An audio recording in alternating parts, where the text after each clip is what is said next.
Aritonang. Yang pertama, Pendeta Jan Aritonang. Pendeta. Yeah. Kemudian Baharudin Aritonang, tokoh HMI. Itu pula sekretarisnya. Iya. Karena umumnya memang kebanyakan Kristen, Nasrani, Aritonang itu. Jadi, tapi ini bercerita Bang Halis, kemudiannya bercerita tentang perpuasan di Sidimpuan, lebih dominan. Walaupun nanti melebar kemana-mana, sampai ke Medan, kan, sampai ke Jawa, sampai ke luar negeri. Tapi lebih banyak basicnya adalah di bagaimana kami bertarawih. Nah, ini mohon maaf nih Pak Jaya, kalau kami bertarawih 23 rakaat. Oh iya Bang, ya. Iya kan. Walaupun saya ketika pindah ke Jogja lebih banyak yang 11 rakaat. Nah, gitu ceritanya nanti. Karena nanti di Jogja saya ketemu dengan Mas Amin Rais, Buya Sapi Arif, saya ketemu dengan tokoh-tokoh Muhammadiyah, bergabung dengan mereka kan.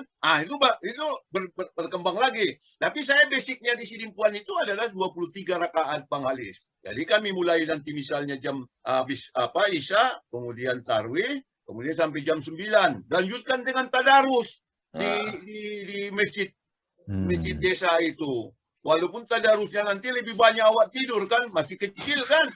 Nanti ketika kemudian habis tadarus baru dibagi itu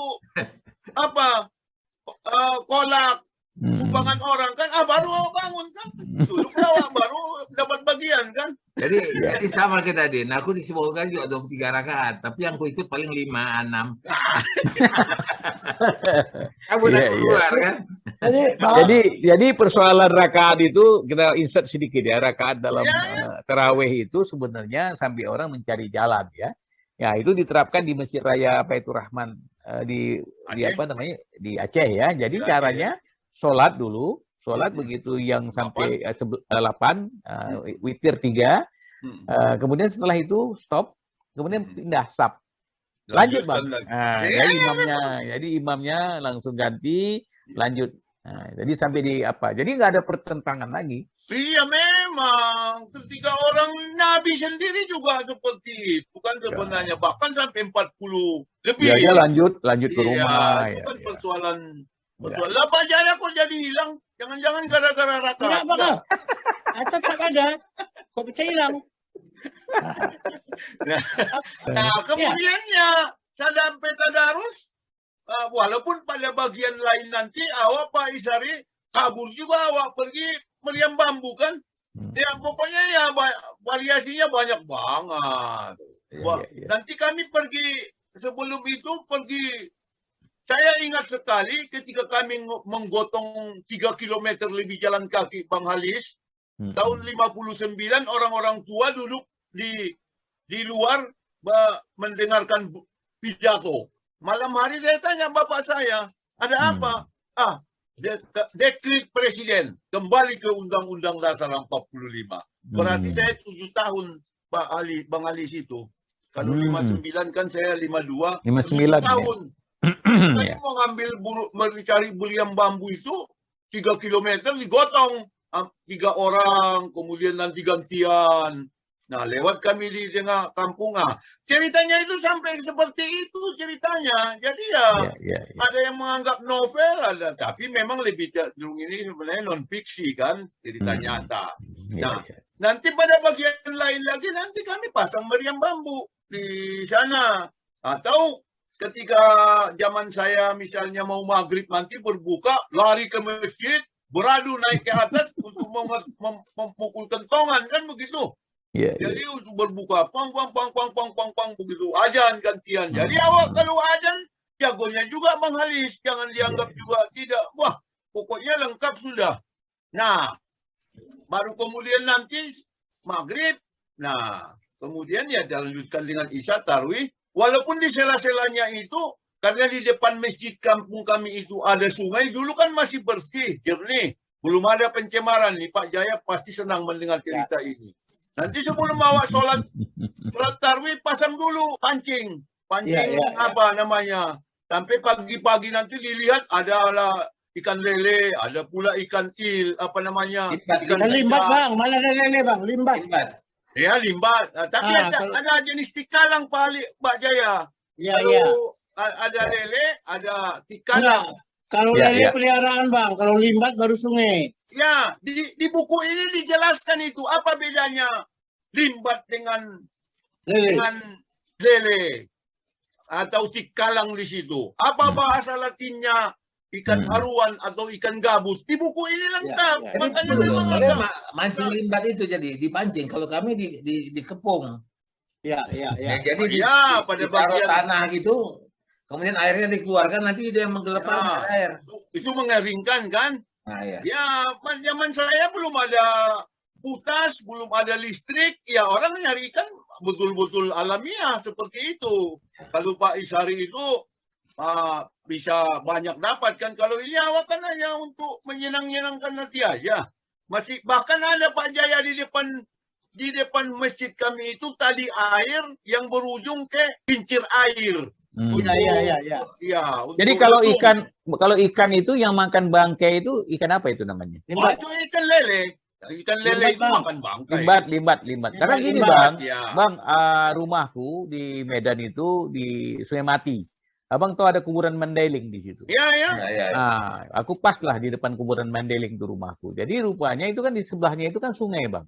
Ya. Jadi kalau air naik itu ikan itu banyak yang masuk ke dalam kuburan. Jadi dia makan tuh bangkai-bangkai mayat itu. Mayat ya. Ah. Ya. Ya, bahkan waktu kecil kalau kita mau menangkap itu paling gampang lemparkan itu bangkai ayam nanti. Tapi biasanya itu bukan di sungai. Biasanya yang begitu di rawa-rawa. Ya. Rawa-rawa kalau yang. Jadi awak masih hafal Pak Jaya. Jadi di buku ini kalau Bapak baca ada cerita itu. Jadi, ada. Bang Bahar, Ah. beda limbat sama lele. Ya. Limbat itu badannya hitam semua. Ya, Kalau lele itu di tengahnya ada putih. betul. Kalau limbat itu kepalanya apa namanya? Tipis. Cantik dia, halus. Ya. Kalau lele kepalanya kasar. Aku misalnya lebih Iya, panjang. iya. Jadi gini, kita kan bicara tentang kenangan. Yang menarik aku hari ini sebenarnya pada saat Bang Bahar menulis buku tentang orang Batak berpuasa. Ini kan menarik juga. Kenapa tadi udah diungkapkan juga oleh Bang Bahar ini karena minoritas juga orang Batak, terutama yang warga Adat Tonang ini yang Muslim. Nah, kita mau lihat bagaimana sih sebenarnya apa yang terjadi di sini.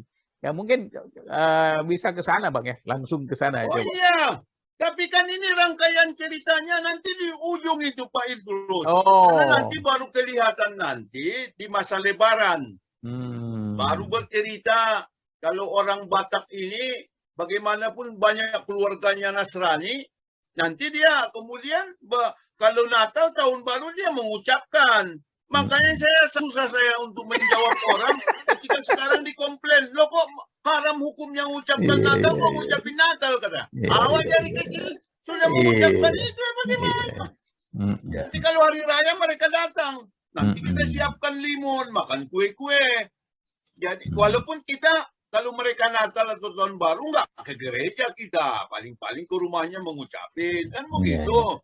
Tapi itu nanti baru kelihatan nanti di mana sih apanya ini nanti ciri khasnya. Kebersamaan. Nah, di mana perbedaannya? Cuma memang kan rangkaiannya cerita ini kan dari hari pertama sampai nanti Lebaran. Bahkan kalau Lebaran itu tamu dari kampung kami karena bapak saya itu termasuk berminggu tuh tamu datang. Dan dulu orang 3 kilometer aja datang menginap karena tidak ada kendaraan kan. Dia menungkus nasi namanya pakai daun pisang, kemudian masak, habis itu dibawa lagi beras. Itu cerita, tapi ini kan masih, tapi ya kalau mau langsung ke situ ya langsung tamat nanti. Ya kan ini ekstrim ini. Kalau abang bicara tentang minoritas yang berpuasa, kalau aku bicara tentang mayoritas yang berpuasa. Kalau di Aceh kan aku bilang seperti aku ceritakan tadi, bahwa udah tertata itu. Begitu masuk bulan puasa itu, misalnya ada musafir, ada orang sampai lewat udah mau dekat buka puasa itu, orang Aceh itu mengundang mereka untuk datang ke rumahnya karena tahu bahwa sebentar lagi berbuka puasa. Yang kayak gitu udah nggak heran kalau di Aceh itu kan tempat beribadah gampang, masjid di sepanjang jalan gitu kan. Nah, hal-hal seperti itu berbeda dengan yang abang ungkapkan tadi. Barangkali puasa sama orang Batak ini sesuatu yang aneh juga bagi orang Bataknya yang tidak mengenal apa itu apa namanya substansi dari puasa itu sendiri gitu loh. Oh iya, iya, iya. Yang mau aku tanya begini, aku mau tahu. Di Sidempuan itu, persentase daripada Muslim dan Nasrani berapa? Banyak Muslim itu. Di Sidimpuan lebih banyak Muslim. Oke. Pertanyaan itu tadi yang Pak Jaya itu di Aritonang atau Pak Idrus tadi itu di Aritonang itu persentasenya lebih dominan malah barangkali 30-70%. Kalau kami misalnya di sini juga diuraikan di buku ini. Kalau Persatuan Marga Aritonang Dohot Borunya dengan anak keturunan menantunya berkumpul, itu nanti kalau Islam satu rumah, yang Kristen 3 rumah. Jadi memang diuraikan memang di sini. Nah, Tapi aku rasa begini, Bahar. Ya. Aku rasa Bahar ini ingin menunjukkan bahwa toleransi beragama itu sebenarnya sudah sejak dulu di keluarga Aritonang ini. Sudah include, sudah masuk di dalamnya, sudah susah untuk membahas seperti sekarang yang kita hadapi agak tapi ya kita memahami, saya memahami itu. Jadi ketika misalnya tak usah diajari lagi tentang toleransi beragama karena sudah diapain perlu lagi. Ya, sebenarnya kalau kita udah bicara toleransi itu udah tinggal tuh Bang Halis, karena bicara toleransi udah di Islam itu udah cukup jelas kok bicara tentang toleransi. Jadi masalah akidah aja kan yang nggak boleh dicampur aduk, masalah kalau yang masalah pergaulan kemasyarakatan itu ya sangat toleran. Terus kalau memang ilmunya sudah tinggi keagamaannya ya seperti apa yang Bapak ucapkan, tapi kan kalau yang kulit-kulit ini yang susah. Bagaimana awak aja masih mengucapkan selamat Natal aja masih dikecam teman-teman saya. Padahal sudah. Nah, saya kembali ke cerita itu misalnya kan 30%, nanti kalau kami berkumpul satu rumah orang Muslim, 3 rumah orang Nasrani. Nah, motong makanannya di sana ya kita dipotong pakai yang memenuhi syarat-syarat halal dong, tentu iba. Ya kan begitu. Nah, kalau di sana mereka darahnya dicampur lagi itu urusan mereka. Ya kan itu sudah lakum dinukum. Ya kan? Iya. Jadi nah, ada lagunya itu Din dulu. Kerbau panjang, potong kerbau pendek gitu ya. Iya itu urusan mereka. Tempat masaknya berbeda, tidak dicampur. Bahkan makannya dipisah. Ketika rapat nanti bergabung lagi. Ya kan? Iya.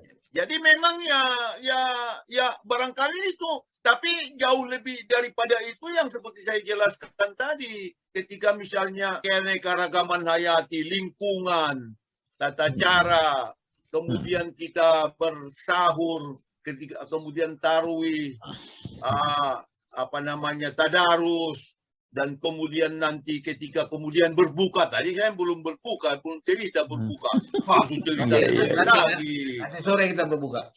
Apa? Nanti sore. Iya. Tapi Din, sorry ya, aku mencoba untuk menyimpulkan sedikit ya. Dari cerita dia tadi, aku nggak tahu. Dengan Idrus, dengan Jaya, dengan Bang Halis. Kalau aku melihat ada kesamaan masa kecil kami dengan Bahrudin. Karena pada masa kecil itu dia di Sidempuan, aku SD-nya di Sibolga. Karena ikut orang tua yang bertugas ke sana. Hampir sama yang kami lakukan. Dan di Sibolga itu kan juga Islamnya cukup banyak juga. Ya. Dan walaupun kawan-kawan kita sepergaulan saja sebenarnya campur. Jadi gini Ri, kesimpulannya masa kanak-kanak kita tuh hampir sama lah. Ya cara apanya sudah hampir sama lah. Cuman semangatnya saja mungkin berbeda-beda. Cara menerimanya. Kalau di Sidempuan tadi, kalau kata si Bahar tadi, menunggukan pengumuman itu kan harus nunggu dari radio kan begitu ya. Nah, kalau di kota-kota besar lain lagi cara penerimaannya kan begitu. Tapi semangat orang kota itu kan sudah relatif boleh dikatakan untuk main meriam bambu. Itu kan agak sulit mencari bambu. Enggak gini Bang, kalau kulihat Bang Bahar itu di mana menariknya. Kalau misalnya homogenitas yang kualami di Aceh itu nggak banyak persoalan. Justru Bang Bahar ini banyak masalahnya karena di Islam itu ada orang yang dibilang tadi kan mengucapkan Natal jadi persoalan, makan bersama dengan orang yang ini halal atau haram kan itu persoalan yang dialami oleh Bang Bahar ini. Itu persoalannya. Jadi misalnya kasih contoh aku ya, ini ada konteks juga. Waktu aku kecil dulu aku tinggal di Aceh tapi bukan di Banda Aceh. Kalau ke Banda Aceh itu kalau minggu pagi, aku pagi-pagi udah berangkat ngintip di gereja orang lagi ibadah di gereja. Itu sesuatu yang luar biasa karena bayangan seolah-olah yang ada di dunia ini cuma orang Islam gitu. Ini kok ada gitu kan? Nah, sampai sedemikian rupa. Nah, kemudian pindahlah aku ke Medan. Bergaullah yang aku bilang tadi kawanku yang pertama itu Aritonang malaganya kan. Namanya Jusan Aritonang. Nah, aku di sana coba bayangkan. Kalau aku nginap di rumahnya atau di rumah ada kawanku Huta Barat, orang tua aku nanya, "Kau nanti sahur gimana?" Ternyata yang kawanku Huta Barat ini pembantunya itu orang Islam. Dia masak sahur untuk dia makan. Jadi aku dilayani oleh dia. Jadi bagi orang Batak di sini juga sangat menghormati tamunya. Aku sebagai orang Islam kawannya sangat. Nah ini kan beda sekali perubahannya. Nah ini beda antara mungkin kayak tadi ya si Isari, Abang. Aku tuh sangat beda karena aku ada di Aceh sampai aku SMP baru ke Medan. Ya, Nah, memang itu menarik bedanya. barangkali, Idrus, kan karena kan Bahar itu kan di lingkungan yang di keluarganya itu saja barangkali belum satu pandangan kan begitu ya. Katakan kalau macam Idrus di Aceh, aku di Medan ini kan dalam lingkungan keluarga yang betul-betul Muslim semua kan begitu. Jadi dia melihat adanya perbedaan-perbedaan atau masalah yang ada di sana. Betul Bang.